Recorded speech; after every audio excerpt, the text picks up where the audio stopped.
C'est avec l'assurance de ne pas être reconnu qu'il témoigne. À 24 ans, Abakar, un nom d'emprunt, dit craindre pour sa vie et pour celle de sa famille. Des pêcheurs du lac Tchad, une région où sévit le groupe Boko Haram. Il y a 3 ans, alors qu'il est au marché, il est enlevé et enrôlé de force par des combattants du groupe islamiste. Nous ont apprendre à l'école coranique, on nous montre la formation des tirs armes là. Et on nous montre comment fabriquer l'explosif et autres.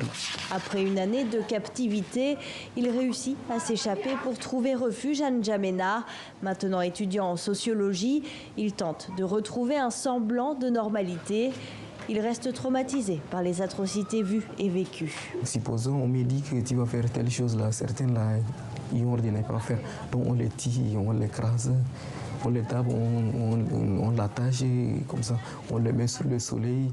Aujourd'hui, Abakar dit témoigner pour alerter les jeunes qui croient que la secte Boko Haram va leur offrir une vie meilleure. Certains de nos familles et des frères, des amis aussi, ils sont partis volontairement comme ça. Il est naïf, il croit vite. Et certains viennent et disent que mais là-bas, là, vous allez trouver beaucoup d'argent et beaucoup de bonnes choses. Là, ils préfèrent aller. Des jeunes comme Abakar qui ont fui les camps de Boko Haram. Il y en aurait plus de 2500 au Tchad.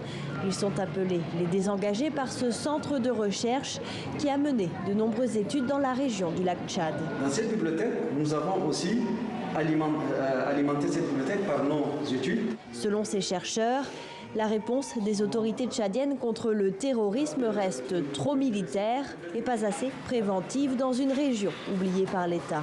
Il y a beaucoup de questions auxquelles il faut trouver des réponses. Il y a la question des violations des droits de l'homme. Il faut améliorer le respect des droits de l'homme. La question du développement, la question du chômage. Il y a beaucoup de questions auxquelles il faut trouver des solutions. Vous savez, les désengagés, parmi les 2544 désengagés, il y avait un seul bachelier. Sensibiliser contre l'extrémisme dans les écoles tchadiennes, c'est l'une des solutions proposées par le centre qui a déposé une demande auprès des autorités, une demande qui reste pour l'heure sans réponse.